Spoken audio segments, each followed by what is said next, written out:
Hi bro, hi hi మీ పేరు? Mahesh. So favourite hero ఎవరు? Mega power star Ram Charan. So game changer రాబోతుంది, ఎలా ఉంది మరి ఆ ఫీలింగ్? అది December 20 ట్రైలర్ రిలీజ్ చేస్తారు. అదేదో ఇప్పుడే రిలీజ్ చేస్తే బాగుంటది కదా. December 20 సినిమానే రిలీజ్ అవుతుంది, ట్రైలర్ మటుకు ఈ మధ్యలో వదులుతారు. ఎప్పుడన్నా ట్రైలర్ మాకు తెలియదు. తెలీదా? నేనైతే పిచ్చి పిచ్చిగా వెయిటింగ్ చేస్తున్నా. చాలా ఇష్టం ఆయన అంటే నాకు. ఎందుకు ఇష్టం బ్రో ఆయన? ఆయన ఆయన పర్సనల్ గా ఆయన బాడీ అంటే నాకు ఆయన బాడీ అంటే చాలా ఇష్టం. నెక్స్ట్ ఆయన లుక్స్, ఆయన వాకింగ్, ఆయన ఫస్ట్ మూవీ నుంచి నాకు ఇష్టం. అన్న చిరుత ఎప్పుడైతే తీసారో అప్పటి నుంచి నాకు చాలా ఇష్టం ఆయన. ఆయనలో నచ్చే క్వాలిటీ ఏంటి? Helping nature. సో ఇప్పుడు గేమ్ చేంజర్ మీద అంచనాలు ఎలా ఉన్నాయి?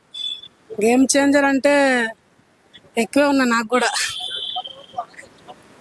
RRR తర్వాత ఈ సినిమానే కదా చేస్తుంది మరి, సో అది ఆ ఫీలింగ్ ఎలా ఉంది? పక్కా బ్లాక్ బస్టర్ అవ్వాలని మనస్ఫూర్తిగా కోరుకుంటున్నాను. మేక్ ఓవర్ అది చాలా డిఫరెంట్ గా ఉండబోతుంది అని చెప్పి ఒక టాక్ అయితే నడుస్తుంది బయట, దాని మీద ఎట్లా? డిఫరెంట్ గా ఉందంటే పుష్ప 2కు మించినలా ఉంటదేమో అనుకుంటున్నా. అవునా?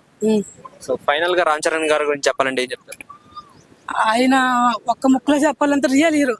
రియల్ హీరో మూవీలో కంటే ఆయన రియల్ గా అంటే రియల్ హీరో అంతే. ఈ మధ్య రీసెంట్ గా ఒలింపిక్స్ అక్కడికి వెళ్తున్నారు కదా, అది చూసారు మరి? అప్డేట్స్ అన్న చూసారు? లేదా నేను చూడలేదు. Okay, thank you brother.